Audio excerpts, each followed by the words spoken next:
Maayong hapon mga pinalangga na kong Cebuanon. Good afternoon to all who are watching us from other provinces and other cities in the Philippines as well as outside of our country.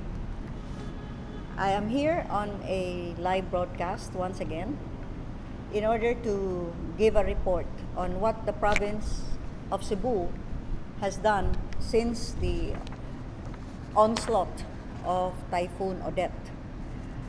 Insofar as relief goods are concerned, the province gave to 36 LGUs immediately on the first meeting with our mayors 1 million each in cash that the mayors could use immediately to purchase the goods needed and other necessities that had to be purchased in cash, because at that time there was a lot of hassle in withdrawing cash from the banks, necessitating for the suppliers to demand cash payments instead of checks. So a total of 36 million has been distributed to 36 LGUs.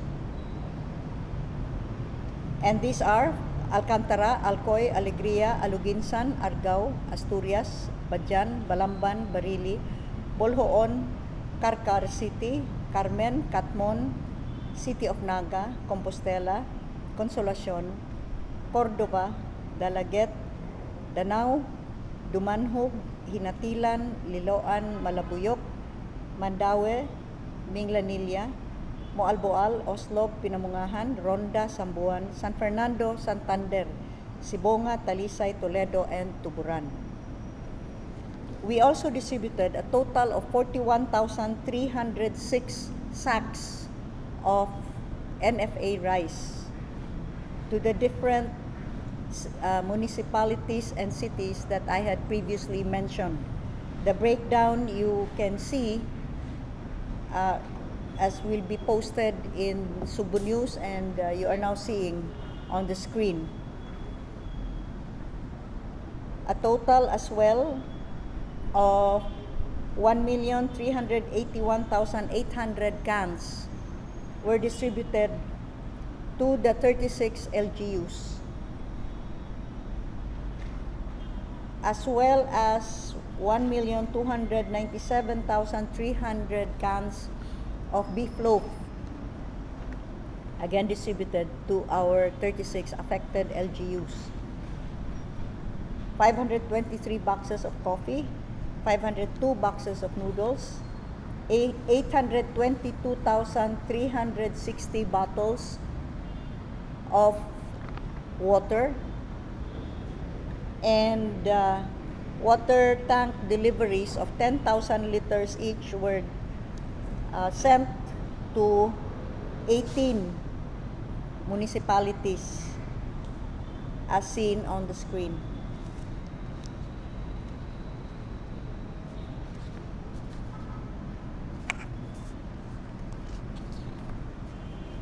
We also distributed chainsaws to the different municipalities, as well as, do you have this? As well as generators, a total of 67 generators distributed to the different municipalities and cities. These gensets, as we distributed them, came with 100 liters fuel, gasoline,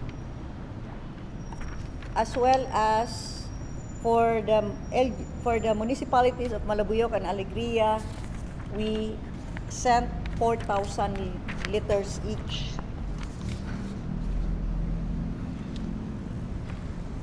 So those are the relief goods that we have distributed to our different LGUs.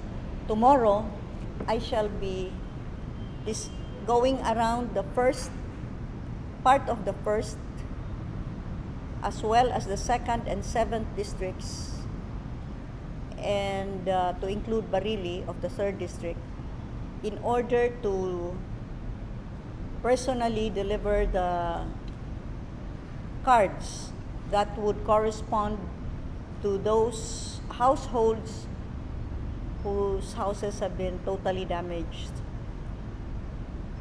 These cards with their respective QR codes are individually named. So the names are reflected in each of the cards. And these cards may be used to redeem the GI sheets, the fiber boards, as well as the plywood that we have previously distributed to our local government units. I would like to make an announcement that instead of the 5,000 worth of per card, 5,000 worth of goods that they may redeem at the LGUs or with our partner merchants, we have increased this to 8,000 pesos per card. These are for the totally damaged houses. And I shall be distributing that tomorrow, Wednesday, for part of the 1st, 2nd, the 7th districts, as well as Barili. And then on Thursday, I shall be going to the 3rd district, as well as part of the 1st district. And on Saturday, I shall be going north to our affected LGUs in the north. So, dili na madugay, madawat na ninyo kamong mga nakalista, verified, validated as having had your houses totally damaged. Now, we shall also include for all of these families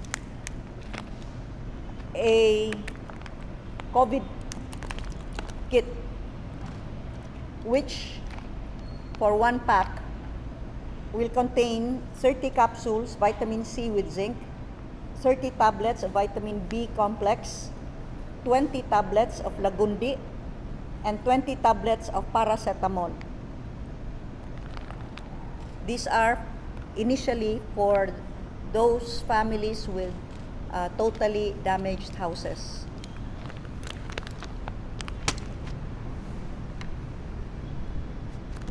There have been a lot of questions regarding the segregation of the vaccinated and the unvaccinated individuals, going so far as warnings even to barangay captains who are unvaxxed. But I think it is time for us to go back to Republic Act 115251, which is an act establishing the Coronavirus Disease 2019 or COVID-19 vaccination program, expediting the vaccine procurement and administration process, providing funds therefore and for other purposes. So this is otherwise known as the National Vaccination Law. This was signed passed by both houses and signed into law by President Rodrigo Roa Duterte, February 26, 2021. Section 12.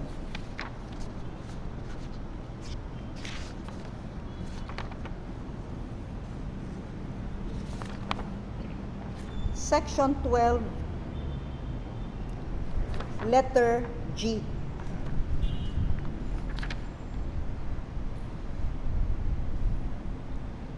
The issuance of a vaccine card is intended to be digital but shall remain accessible through other means such as printed cards. The DOH, through the Department of Information and Communications Technology, shall develop the LGU-based digital systems and applications that will meet the objectives of the COVID-19 vaccination program.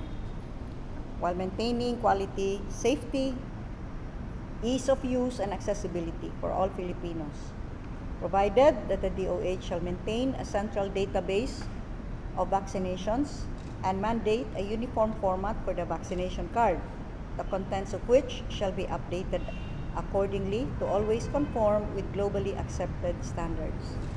Now, and this is very important because it is in the law itself, provided further that the vaccine cards shall not be considered as an additional mandatory requirement for educational, employment, and other similar government transaction purposes.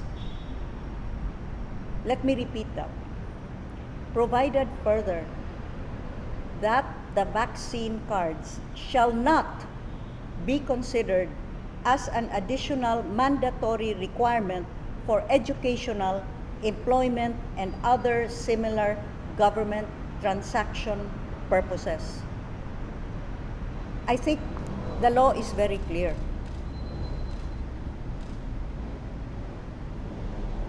How else can we interpret this other than saying that there should be no mandatory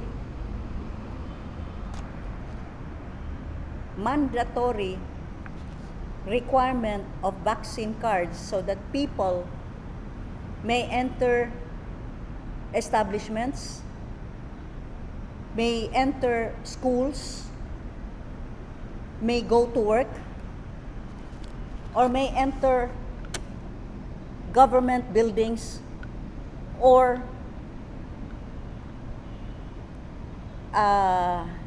avail of government services. It's very clear. So I cannot understand why this movement towards now discriminating against the unvaccinated by refusing even their boarding of public buses, airplanes, and other means of transportation, as well as insisting, as a mayor now has complained to me, that teachers should show their vaccine cards before they can enter their own schools. This is the law. And unless this law is amended, even the COVID-19 vaccination program law states that the vaccination card shall not be a mandatory requirement so that people may avail of educational as well as other government processes, or even may avail of employment.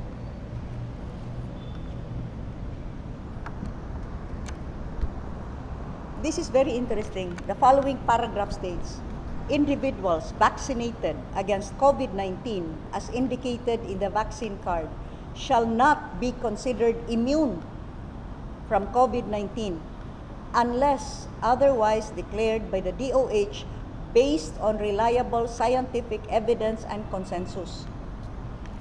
Well, I don't think there really now is unquestionable proof that vaccinated individuals are immune because, well, we are now seeing that with this Omicron virus variant, in fact, it is the vaccinated that are getting the symptoms.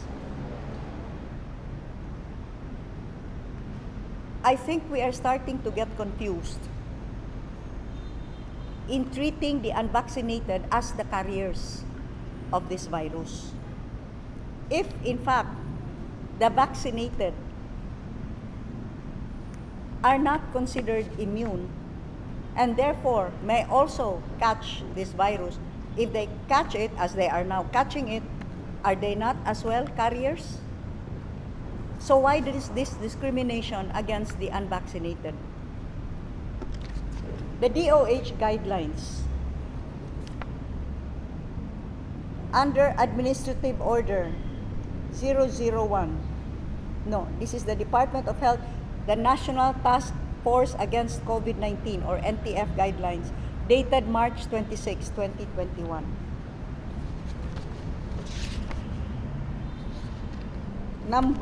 This is under letter J, number 8. The vaccine card shall not be considered as an additional mandatory requirement for educational, employment, and other similar government transaction purposes. An exact quote of Section 12, letter G of Republic Act 115251. So let me make this very clear. From my interpretation of the law, which has proven itself to be stated in very clear terms and has no ambiguity whatsoever, there can be no mandatory requirement of vaccination cards for entry to any establishment, whether these be schools, whether these be government buildings, whether this be places of work, or for other purposes. And here, in the province of Cebu, yes, we have put up border checkpoints. I want to also clarify this. When the news came out, after the IATF declared an alert level 3 for Cebu province, I said that insofar as the guidelines would conform with our efforts at recovery from Odette, Typhoon Odette, then that's okay. But if these clash, then it will have to be Cebu first. We will have to first focus on our rehabilitation and recovery after the devastation of Typhoon Odette. And so I said, there will be no lockdown, just to be very clear, and there will be no border controls. However, the PNP, particularly the Cebu Provincial Police Office, set up border checkpoints. I think a news outfit mistakenly reported it as border control. No, there's a huge difference between border checkpoints and border control. Border checkpoints are put up, first of all, in compliance with COMELEC directive that during the official campaign period, these checkpoints shall be set up. And these checkpoints further will be re-implementing. It had been put on hold after we were devastated by Typhoon Odette. But we'll be again re-implementing Executive Order 35 and 35B, which mandates the no overloading, a controlled capacity for all buses, opening of windows, no aircon, and the need for the provincial utility vehicle pass, as well as the trip tickets that are issued by the provincial terminals, north and south. These are the items that are checked, including the wearing of face masks and air purifiers for our drivers. Those are the things that will be checked, but there will be no further requirement.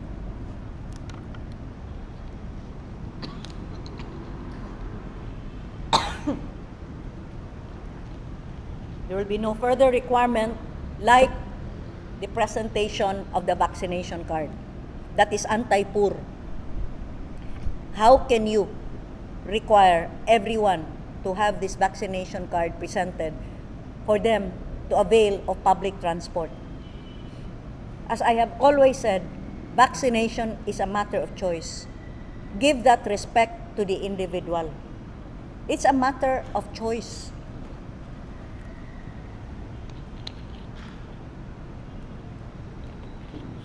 If you opt to have yourself vaccinated, and the province of Cebu has been very supportive of the vaccination program, giving all avenues and opportunities for everyone to be vaccinated. If you opt to get vaccinated, that's your choice. But if you choose not to be vaccinated, you should not be ostracized. Why? Let me just repeat this. It's in the law itself. Individuals vaccinated against COVID-19, as indicated in the vaccine card, shall not be considered immune from COVID-19 unless otherwise declared by the DOH based on reliable scientific evidence and consensus.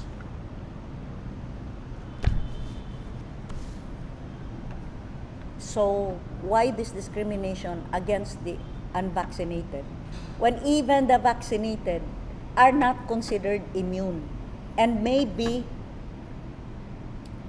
carriers as well, may also, as what we are now seeing, be infected with COVID-19 in spite of your 2 jabs and even your booster shot. There is no scientific data that proves that it is the unvaccinated that infects people, that they are the carriers. So please, let us follow the law. We seem to have forgotten this. We still are a nation of laws, right? Not of men. So, in the province of Cebu, we will not discriminate.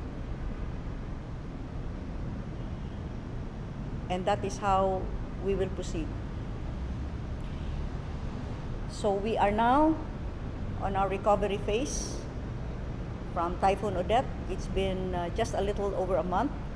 I know that there are many that still need to rebuild their lives, to rebuild their homes. The province will do all that it can to help. Even as our own local government units, our mayors are also doing their best. I would like to thank everyone that has really come together and put together our united strength to rise above the difficulties that we have faced. In so far as the continued Omicron variant infection is concerned, I would advise you to, as the DOH has advised, for your mild symptoms, stay home. Do not panic. Do not look at the numbers. That's what causes the panic. Do not panic. That is why in our kit, we have paracetamol. We have vitamin C. Take your vitamin C with zinc. And Lagundi. This is even already recommended by our own doctors here. By Dr. Jean Loreche and Dr. Brian Lim. And of course, Building Maglagot, do steam inhalation. O, laisyo na ha. Dili na katong bakya kayo nga tuog. O, steam inhalation. According to Dr. Willie Ong, it is effective in treating flu, colds. Here you go. Ang suob ay mabisang teknik upang guminhawa at lumuwag ang mabigat na paghinga na dulot ng plema, ubo, lagnat at sipon. O, kasabot mo tayo mo, ana. So, your choice. But first and foremost, let's not panic. All indications, even the medical field has stated, members of the medical profession have stated that the Omicron, though more infectious, has also milder symptoms and is in all murag very very similar to what used to be called colds, fever, or flu. Pero wa na ron kay COVID naman. Wa na ron. COVID Omicron. Pwede sa COVID Omic colds. Omic flu. Omic sipon. Yes? Question. Before pa po mga tana about sa COVID, GOV, you mentioned nga mag-distribute na mo sa coupon, 8,000 coupon. As soon as ilang madawat ang coupon, pwede ba nilang ma-redeem dayon ang construction supplies, ingon man ang basic needs? Yes. That is why I made sure na giuna gyud nato deliver usa ang mga GI sheets ug ang mga fiber boards, including the umbrella nails. I hope ma-deliver sa nila dayon, no? So that they may, once these are distributed, by the way, these are segregated by barangay. Once the person receives it, he can redeem the GI sheets and the fiber board in the LGU. And of course, that is swiped and ma-deducted to sa iyang balance. However, kanisad, you can redeem this. Iapas man ni nato. This is the health kit, COVID health kit. Paliton sa nila. They do not need to pay for this. By the way, sorry, this is good. Thank you for asking. This will be free for our first beneficiaries of the totally damaged. This will be free, pero this will still be swiped so that it will be reflected in our central database that it is really the holder of the card who was able to receive this. So, ang QR code is still needed to support the withdrawal of it, which we will also give to the LGUs. Regarding sa COVID-19 GOV. By the way, I just want to add, aside from the GI sheets, aron lang yun ni maklaro, I have to repeat this. Aside from the GI sheets and the fiber boards and plywood, they can also, ang balance, they can also redeem it sa atong participating supermarkets, mga hardwares, and general merchandise stores. So, dako-dako na ilang mapalit kay we have increased it to 8,000 pesos. Regarding na sa COVID-19 GOV, doon na ba tayo mga additional nga mga measures atong gibuhat sa atong mga provincial and district hospitals, ingon man sa atong mga isolation areas alang sa mga adunay severe symptoms sa COVID or moderate GOV? You know, all of our hospitals now have molnupiravir.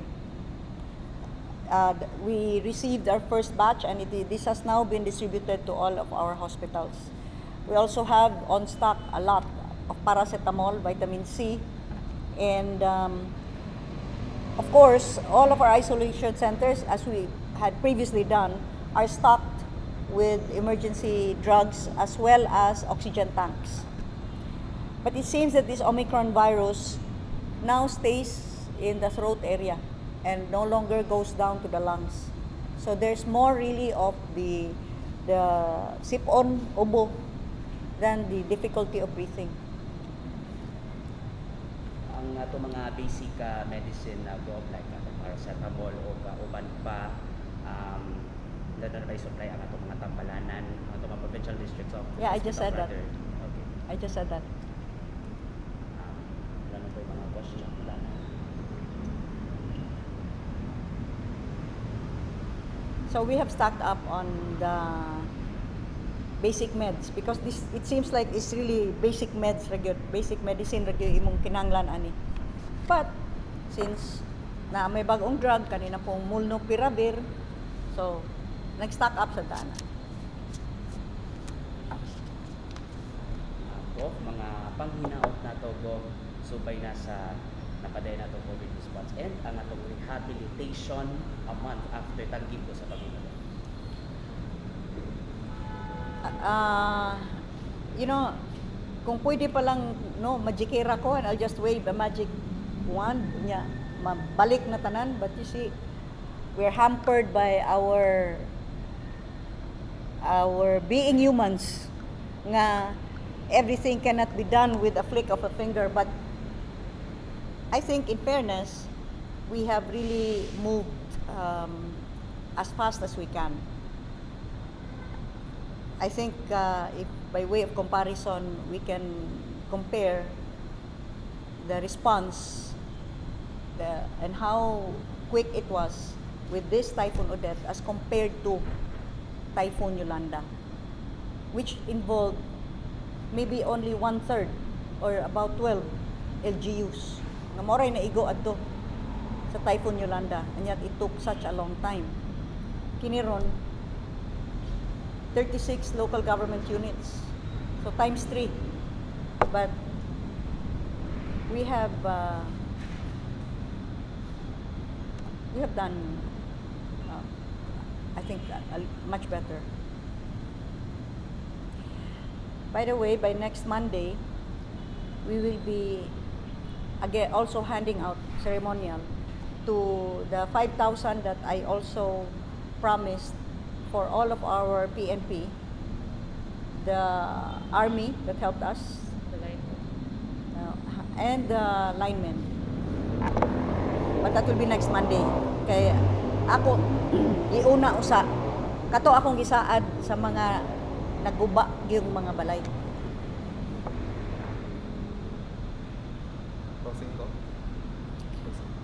So, daghang salamat sa inyong paminaw namo karon, and I hope that by keeping the faith, no, mga Sugboanon, let us keep the faith. Kanunay mo padayon ta sa pagtuo nga ang Senyor Santo Niño anaa gihapon mutabang kanato. Inyong malauman nga isip inyong gobernador, inyong makong gipili. Busa giisip ko gyud ning dako kaayong responsibilidad. Mao nang di bali kung unsa ko kakapoy or unsa ka taas ang akong adlaw, kay alang kanako gamay ra ka ini isip bugti sa inyong pagsalig kanako. And I will not let you down. Maayong gabi, daghang salamat.